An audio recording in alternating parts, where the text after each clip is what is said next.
do that. That's a good idea. Exactly. So without further ado, I want to hand this session over to not Shosh, welcome Shosh, but rather to our magical bus driver tonight, all the way from Michigan, which makes her a Michiganer, Lucinda Kurtz. Please welcome Lucinda. Well, so glad to be here with all of you. It's a wonderful week that we've had, and I have to say that the workbook that you gave us, Reb Mark, at first I was a little bit questioning it, but in a very Gevurah way. I was very assiduous this week, where I copied every single practice into my journal, and I did it. And it really made a huge difference, being so mindful, so focused, so clear about what each practice was. And I'm just curious to see, are there folks out there who are doing the practices as well? No, I see. See, some people not. It's a little kacha right in between. But I have to say that I've been counting the Omer for many, many years, and I've never been as focused, because I knew that I was the one who was going to be having to do Gevurah, which is the disciplined one, and I wanted to be in that energy, which I have been. So, Mark, would you just put up the first slide so we can do a little bit of just presentation before we go into discussion? So as I'm walking down the street, I'm just living amidst down here in the Florida Keys in the Garden of Eden. But then the Garden of Eden, the flow of chesed, the flow of the greenery, has to be contained by some of the structures, some of the boundaries, some of the limits, so it doesn't overflow, into the street. So people are creating containment of the beautiful greenery that they have down here. So let's just go to the next slide.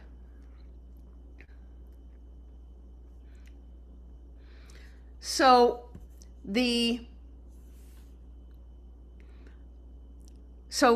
Reb Mark, could you spotlight that so we could see that? I'm not sure if it is, because could everybody see that? Yeah, okay, good. So the nature, what I'm talking about here is the nature of time and the process of counting. So we have a formalized and ritualized. Okay, I'm just trying to bring that up. Okay, there we are. Formalized and ritualized way of standing and counting calls attention to the spiritual significance of time itself. So verbally counting days and weeks makes us aware of where we have been, where we are going, evoking a sense of movement from one state to another. So time in Jewish consciousness is purposeful and directed, ripe with potential and filled with meaning. So we appreciate the significance of each moment. Every day presents us with a choice to stay where we are, to revert to where we have been, or progress toward fulfilling our destiny. And this is from one of the many books that I have gleaned so much information from by Rabbi Karen Keter, Omer Accounting. And so in the next slide, I just want to share with you what I do each day, because we are down here, and almost every night, and Mark knows this because he's been here doing this, in the slide that is, okay, so I can't see that slide, but if you all can see it, there's the sunset, which is on the left-hand side. So at sunset, I count the Omer. Like at sunset, as soon as the sun sets, I count it. And then the moonrise, the middle one, in where we live up in Omina, we live on Lake Michigan. The moon rises immediately in front of our house. That's the moon rising over Lake Michigan. So I'm, completely aware of the sun setting, the moon rising, and then the next photo is the sun rising again. So the awareness of like the movement of the sun and the moon. And I've been very involved with Rosh Chodesh for years. And I write the new moon poem almost every month because I'm very aware of the energies of each month and the Jewish months and how they really are signals of what is important in that month. So I wanted to bring us to Rabbi Curiel. I'm not sure if you've had the opportunity to read some of his work. So Rabbi Curiel had some really fascinating things to say about moving from Chesed to Gevurah. So Rabbi Mark, you can put that slide up. So I'm gonna. It's hard for me to see that. So I'm Rabbi gonna see. Mark, you need to spotlight it. Yeah, we can't see that, Rabbi Mark. It's on your. Okay, there we go. I'm sorry, I thought it was. Okay, so just as the creation of the world was intentionally by means of chesed, loving kindness, expansiveness, and gevurah, strength, constriction, boundaries, so too are the Creator's actions in the world. Before any chesed comes into the world, whether in general, in particular, even to one person, there first needs to be a contraction, which comes from the side of gevurah, in order to limit the emanation of the chesed so people can receive it. So there's this incredible fire hose of energy coming from Hashem, and unless there's some kind of boundary, like that we have fluids in the body, unless we have the skin and the bones and the structure to contain it, we can't exist as human beings. So the world can't exist without chesed and then gevurah holding that energy at opposite poles. So the next one, Gevurah, also called din or judgment, counterbalances the chesed. Without Gevurah, the world would be so overwhelmed by God's love that it would be reabsorbed into the divine. Without chesed, God's judgment would unleash forces of destruction on the world. So these two poles of this flowing loving kindness, of expansiveness, and the other pole of the boundaries and limits are essential for the existence of our world. And so now the flow of energy, Reb Mark. So as an energy healer, I'm very attuned to the flow of energy. And if you just feel the energy coming down from above, from Keter, from the crown, just tip your head over to the side just a second, so that allow the energy to come into the right side of your temple, to Chokhmah, wisdom. Then tip your head to the left just a touch, allowing to come in Bina, understanding. Then the flowing energy comes into your right hand, and just move your right hand gently. Just fluctuate it, just in spirals, and allow it to just be graceful, feeling the energy flowing through your body. And then you put out your left hand, and Gevurah, strength. It's a boundary. Da, da, da, da, da, da. There is a very different energy, the energy of limits, of containment, of boundaries, of restriction, just holding firmly that energy so it's really safe. So we're safe within the limits that we create. And then flowing down into the heart energy to ferret, balancing the expansiveness and the strength into the heart of balance, of harmony, of beauty, this place of just peace. Tipping over to the right, Netza, stepping forward with your right foot. Endurance, perseverance. Now moving to the left foot, Chod, humility, moving down into the womb, to the place of bonding, of connection, the roots of your being, down into the full manifestation, the manifestation of that particular sephira. And Reb Mark, could you show the next slide? And here we are. It's our body. Our body is the tree of life. And so we can feel it. Just our whole body is emanating this energy. And we can really articulate and feel as we're moving through each week which part of our body we can emphasize and move into and feel the flow of that energy. Let's just move to the next slide now. Can I interrupt just for a moment? Please. Is it okay? Yes. I was wondering whether I know it would be helpful for me if people would share what you make of all of this. In other words, if we look at this slide and we receive that we are made b'tselem Elohim, the image of God. How does this resonate for you? How do you understand all of these energy centers from Keter to Malchut? How do you understand how that lives through us, how it plays on us? What is the practical application of this reality as seen by the mystics, which is basically a map of reality according to Lurianic Kabbalah? Do you hear what I'm asking, Lucinda? I was wondering if it's just a moment for us to share with each other how we understand this. I think I just said for myself how I understand it. Would anyone like to just offer a beregel achat, standing on one foot, what you make of this and how you understand this?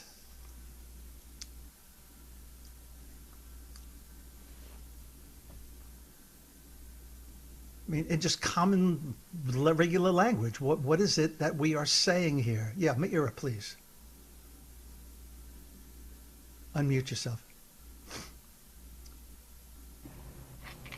I feel the tree of life as a living entity within me. It is not a diagram. It is how I am made. And it is recapitulated in every living being and throughout the cosmos. That's how I see us being created in the image of the divine. Divarti. Shemati, yeah, thank you. Thank you. Anyone else have a completely different way of expressing this? Go ahead, Gevurah. Well, it's not completely different, but I first learned about chakras, and there are specific points in the body that are identifiable in some parts of the body as the chakra points. And this, to me, is like an overlay to that. Or maybe it came first. I don't know. But I find this truly, I find it more confusing because it's left, right, and it's matching, it's cross. It's coming from the back of the person. You're looking from the back onto Yeah, the... and then it's every day, it's one and another, and I find that it just is really hard to comprehend for me. So if I follow like a book like this, then I can go, oh yeah, okay, now I know. But in terms of thinking about where these are on my body, I guess I'm somewhat dyslexic too. So it's just a very confusing system for me. But energetically, I understand it. You're on Rabbi mute. Mark. You're on Which mute. very well could be more important than intellectually understanding it, right? Energetically, you understand it. Dan, and then Oren, and then Anna L. I hope this is helpful to gain perspective. Maybe the collective wisdom in the room will help us all understand for ourselves how to relate to this. Dan, Oren, Anna L. Yeah, for someone like me who has, as you know, difficulty with a lot of the theological or mystical or whatever ideas, concepts, beliefs, there is something about like Gevurah was saying, all the different religions talking about these different energies in our body, whether it's chakras and everything. So I make up there's something real about it. And I believe we have different pulls within each of ourselves. We're pulled this way, we're pulled, or we need balances. Phyllis Berman talked about the balances and the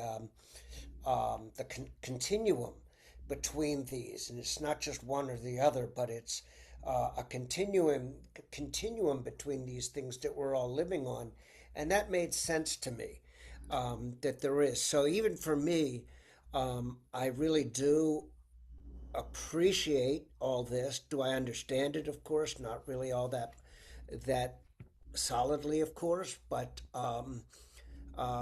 I find it fascinating and informing about myself, my feelings, my pulls, my stresses back and forth of whatever that is, want to do. I don't know that explains it, but Debarty. Yeah, great. I think collectively we're putting it all together here. Oren, then Anael.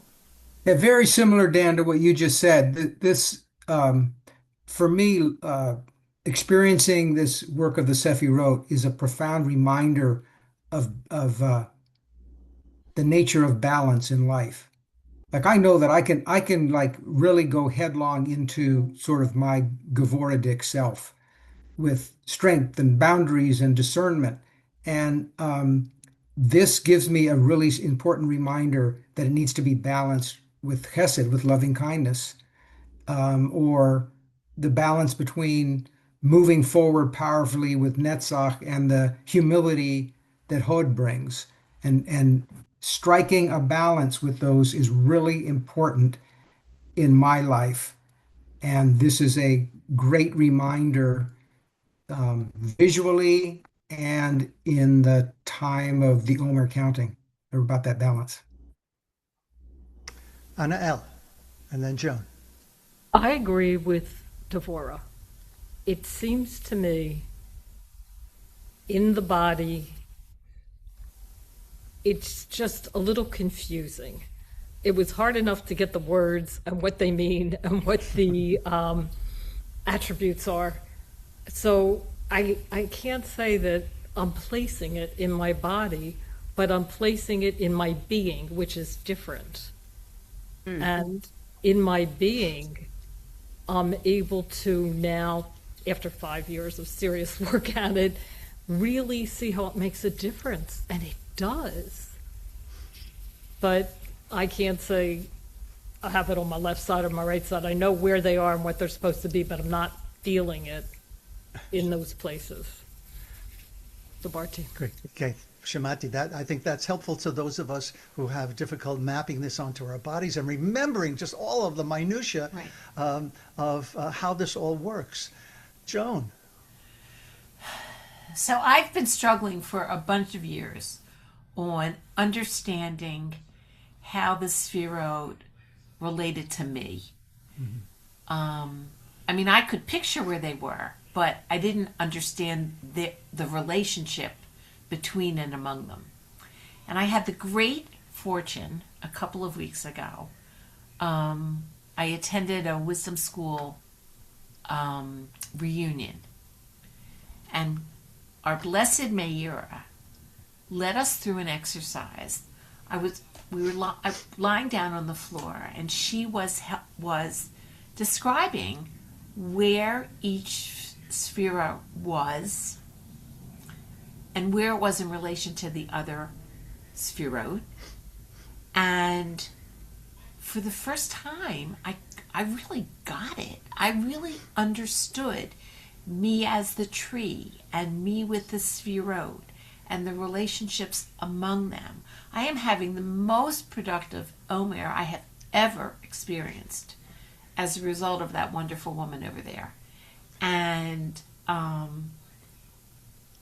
it makes such a big difference to just feel where it is on me and how that relates one to another. So I don't know. We should all probably try to get Mayra to do that for all of us because it was huge. Well, you can all pull her aside at the retreat if you're going to be Right. with us at the retreat, and maybe Right. chase her down. Okay.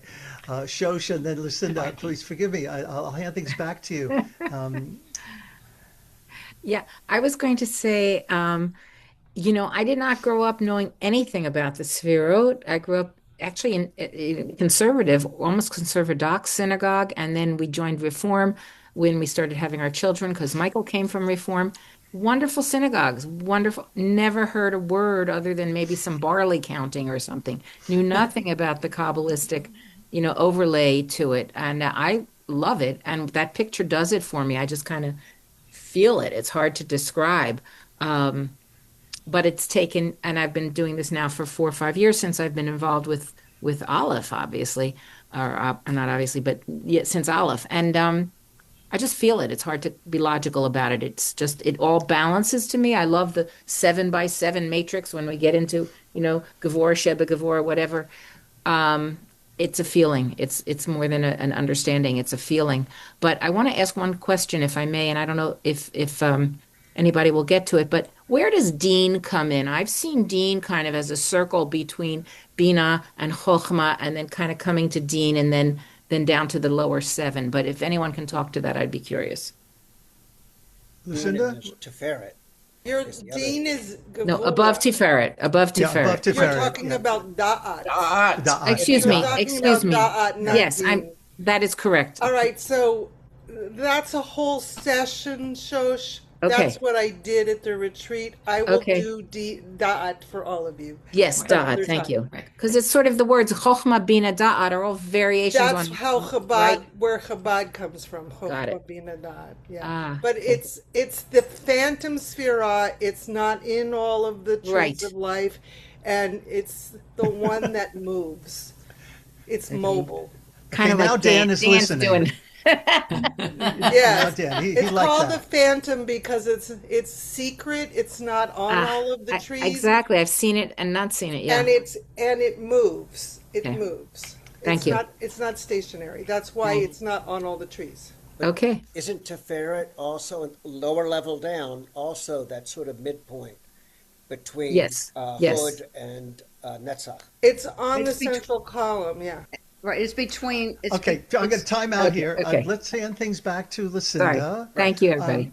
If you just allow me just 30 seconds of more of my understanding and how I relate to all of this. We all know these energies exist because we exude them from time to time. Right. But sometimes they're out of balance, but sometimes it feels like we're being who we're meant to be. That's why we have these surge protectors. That's what each of these things are. As all of this energy surges into reality from divinity, from Da'at or Keter, wherever you can imagine it, they've got to be held back and held in balance in some way. Okay, think of it too as a big pinball machine. I've said this before, in which all the energies are kind of bouncing off one another in the same way that we sometimes feel in balance and out of balance. High score, Rabbi Mark. Lucinda, all of yours. Okay, so that's why I tried to, because I use this, I feel so intrinsically these sefirot in my body. I was trying to communicate it on the feeling level to you because the energy is so palpable that when I do my energy healings, I use it. Like I can feel there's a certain amount of energy that's coming out of the left hip, and I can feel what that is all about. So I was trying to kind of communicate to you that the body really does hold this energy, and it's a balance. If someone's out of balance, you can feel it, and you can feel it, but you might feel it in different ways. So, for example, right now I'm just trying to give you the flow of Chesed and Gevurah. So again, if you have a river that's flowing and it's flowing out, it's flooding, you need to have a bank in order to contain it. So the point is that we need to have the flow contained. So Gevurah, again in that next slide, is strength, discernment, boundaries, limits, discipline, judgment, restraint. Maybe you can highlight that, Mark, so people can see that. Yeah. Reb Nark. So basically, we're talking about how do we balance this like immense, expansive flow of energy, and it comes in so many ways. The fireball of creation and the gravitational pull of the earth, the surge of the river and the bank that prevents flooding, the profusion of flowers, and then the garden that contains it. So that's the containment of the holy and the natural flow. It is the limits. If your child wants to go and experience all of life and then she's running across the street, well, there has to be a limit. You can't run across the street because it's not safe. You want to experience the flame. Do you want to put your finger in the flame? There has to be a limit. You can't do that. There has to be some limits to being able to be as expansive as we want. And so on a certain level, discernment is an attribute of Gevurah, a practice of sorting out the words and assumptions and tendencies and habits, people and surrounding, to find clarity.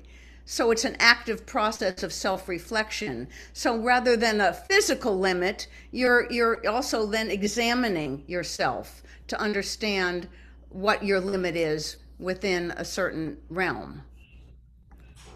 So just wanted to ask any other questions you might have about all of what we're discussing in Gevurah. Does it make sense to you, what we're talking about? Yeah. Yeah. Are there any examples from your workbook that you brought, any of your counting this week that was meaningful to you, that you wanted to share? For example, the first day, the chesed, if you remember, we had an art project that you had to close your eyes and you had to pick a color and you had to draw something. And I know a lot of people here are not into like doing these art projects, but I was like being Gevurah dick and I was like doing everything. So, I did it. And what I noticed was that I had the same experience whenever I was taking a pottery class and I was trying to make a coil. And the teacher said to me, okay, don't make a coil with your dominant hand. Make it with your non-dominant hand. And so I found that was the way I could make a coil. I don't know why. I wasn't trying as hard. I wasn't pushing as hard. But then, the non-dominant hand, closing my eyes, it was just a freer flow. I don't know, did anybody else have that experience for that day or any of the other days? Yeah, Mayura? Working with my non-dominant hand feels completely different. I think because it engages my right brain, and not the sequential, orderly stuff associated with my left brain.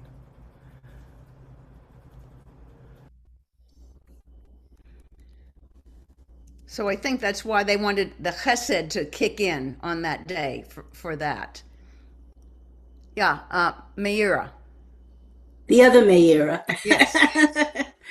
So, I was very fortunate to have time this week to do a number of the workbook examples, and one of them that was particularly, I had two really beautiful things happen.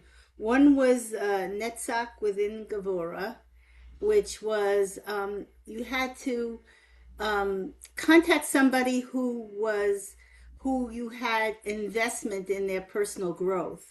That was the activity. And I wrote to my son, and you had to share with him the things that he's doing kind of well that way and the other ways that he might need to continue to look at himself.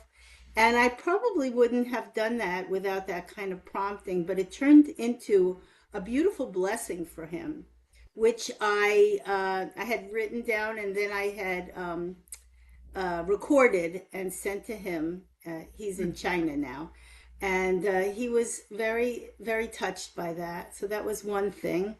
And then I think it was, I'm not sure if it was Hesed in Gevurah or Tiferet in Gevurah. I wrote a piece of music, and I was working on that song, and I shared it with a good friend of mine, and she said she could feel the boundaries of the format of the music, plus the flow of the melody. So she said, "Oh, you really captured the day's energy by having the flow of the music, the lyrical music, plus the format of the structure of the song." So those two were really sweet for me. Thank you. Wonderful. Thank you so much for sharing, and I'm glad you found them meaningful, Meira. Devorah. Well, this sephira of Gevurah and the whole concept of boundaries, and that this is like a few years ago when we were doing this, I couldn't even move my arm. I was dealing with such bad Gevurah. And this year I was happy to look at it and go, oh yeah, I've been setting boundaries sometimes. And actually, it's good. It works well. So that's progress. Wonderful. Any other ahas from the homework or from any of the counting that you did? I actually had a major one that came to me. It came to me in Gevurah Sheba Gevurah, actually, which was, intense. So my children were just here, and all my grandchildren, and there were 10 of them in the house, and we had Passover Seder, and it was chaotic. And then we're getting ready to leave, and so we have boxes everywhere, and we're getting ready to pack, and the house is kind of like in general chaos. And this was the time for me to write my new moon poem. I usually write it like at a certain time, and the poem is the flow of chesed. It's just, I'm the vessel. What I do is I just sit and I have to meditate and then just allow what needs to come in to come in. Well, I just didn't have the space. I didn't have the open, expansive space to allow myself to be the vessel for this. And I was like efforting, which is the antithesis of what the flow is all about for receiving the poem. And it was on Gevurah Sheba Gevurah that I realized, wait a second, my discipline of sitting is the antithesis of trying to push it through, and that the best thing that I could do right now is just to say, it's not coming right now. I'm not going to push it, because that's against the whole point of me being the receptive vessel. So there's no new moon poem this month, and I was excited that I had the courage to say, that's it. I learned my lesson, So that was my aha moment in Gevurah Sheba Gevurah.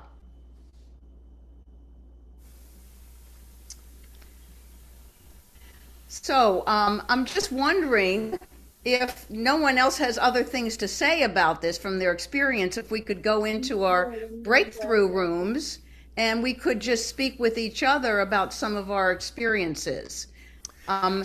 So please know that I have assigned breakthrough rooms to everyone who has their videos on, as we usually do.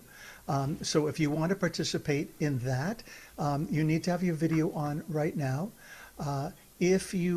Everyone will be assigned, but you might end up by yourself.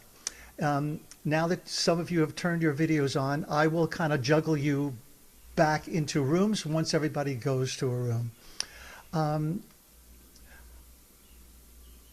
The sneak preview of the breakthrough, one of the prompts here that you gave, Lucinda, I just want to share a little bit about Gevurah Sheba Gevurah for myself. which is that I can be very self-critical. And you all are aware of the imposter syndrome. It's like, I keep worrying about, you all discovering that, I'm not really much of a rabbi. And that, what is it? Not Beavis and Butthead, Wayne's World, I'm not worthy, right? And so, I know that artists struggle with this a lot. Right before the blessing, let's hear from Dan. So it's more of a question. The second prompt, I must have missed something, but the excessive self-judgment and criticism, is that seen as part of Gevurah, or is that a excess Gevurah, or where did that come from? So judgment is one of the defining qualities of Gevurah. Okay. But excessive judgment and excessive self-judgment and anything that's excessive is the shadow side of Gevurah. So that's why I use that as a question, because if it's a reasonable self-judgment that is taken into account about to help you move forward in life, so that you're not berating yourself and constantly going over in your mind over and over what you've done, then it's a positive. But if it's if you wake up in the middle of the night berating yourself, I would put that in the negative category of Gevurah. Okay, well, that's what I do. Okay. Okay, so that's the negative, the shadow side, the right. Evil side, so to speak, of Gevurah. So I spoke about some of that's the first thing that I was prompted to think about. And also, when the first prompt, when do I seek to create boundaries? I started thinking about being compulsive. That there's a part of me, my father's part of me, that tells me that I should be more compulsive. I need to hunker down. I need to be focused. I need to, all that stuff, to get something done, to not be all over the place, to not make a mess, and to succeed. And yet I compulse myself into the dust most of the time, and it ends up being prompt number 2, where it's excessive. And so, but for me, just adding the words focused and compulsive, helped me get a handle on the Gevurah side that you're talking about and everything. So, DeBarty. Thank you for sharing, Dan. And Shosh, you're on mute. I thought there was someone ahead of me. No? Okay. No. Good. No. Okay. I lowered So no, my just hand again. It's okay. Your hand is up, Janet, too, also? No, I lowered it. So Oh, don't okay. worry about it. Okay. okay. Just quickly, yeah, no, it was a great room with my partner in the room, asked a very good question, very insightful. Was my mom critical of me? Because I am very self-critical. Was my mom critical of me? And I hadn't thought about that, but she was. And those of you who heard my little drosh on Wednesday morning know that, So interesting how we get to sort of what Dan was saying with his dad. But this is a good thing. If we're aware of it, we can not be so Gevurah dich about ourselves.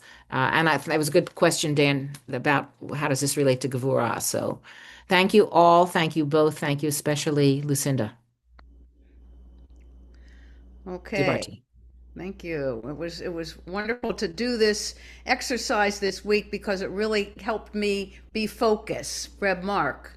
Yeah, I have a comment about Gevurah too, and maybe maybe it'll help you, Dan. And Gevurah is about restriction or constriction, right? And so if you look at a river flowing freely, the reason it flows freely is because there are 2 banks, right? If the bank is very narrow, you're not going to have much flowing river through it, and if the bank is too wide, the same might be true, or it might be too much of a rushing river. But in any case, think of it physically for myself. When I'm getting anxious, I'm like, I'm constricted, right? When I'm expecting too much of myself, or trying to meet demands that only that I'm putting on myself, that Gevurah dick gets, it's in my body. Talk about, feeling it in your body. So it's helpful for me to see, understand it in that way as well. Thank you, Lucinda. Mm-hmm. Okay, so so I hope this was helpful. We can begin after we move into this next day that we're going to move into. We can like bring these two poles together in the next sephira, and combine them into a place of centered groundedness. So let's look at the blessings now, Reb Mark. Mm-hmm. So we want to keep in mind before we get to the blessings, it's not, we don't usually ask what's the count for tonight, but you say, what was yesterday's, all right? So yesterday was the 13th day of the Omer. So go ahead. For the sake of unification with the awareness of the divine presence, and to reveal the presence in all the worlds with yirah, awe, and ahava, love, here I am ready and willing to lift up the practice of counting of the Omer for the well-being of all. And let's all of us say this blessing either masculine or feminine form. Brucha at Havaya Shekhinah Makor Ha'alolam Asher Kitshatnu B'mitzvotecha B'tzivatnu Al Sefirat HaOmer. And that's the feminine. And if you can say this, if you could say the next together, but you can say it either by unmuting or you can say the next blessing together on the next page, Reb Mark. Blessed is the infinite unfolding that flows through all the worlds and calls us into holy relationship through the counting of the Omer. Today is the 14th day of the Omer, which makes 2 weeks and 14 days of the Omer. Source of all, you called us to count the Omer in order to heal and mend all creation. May it be aligned with your highest will, that through my Omer counting today, there be cleared and healed everything that comes through the realm of Gevurah.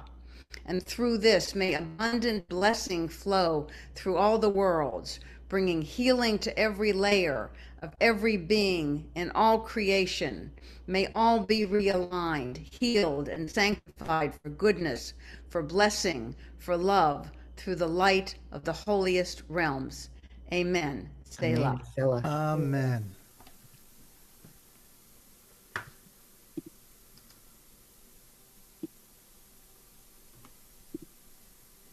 So thank you all for being present, and may you step beautifully into Malchut Shech Gevurah and fully experience this next day of Gevurah in all of its full manifestations.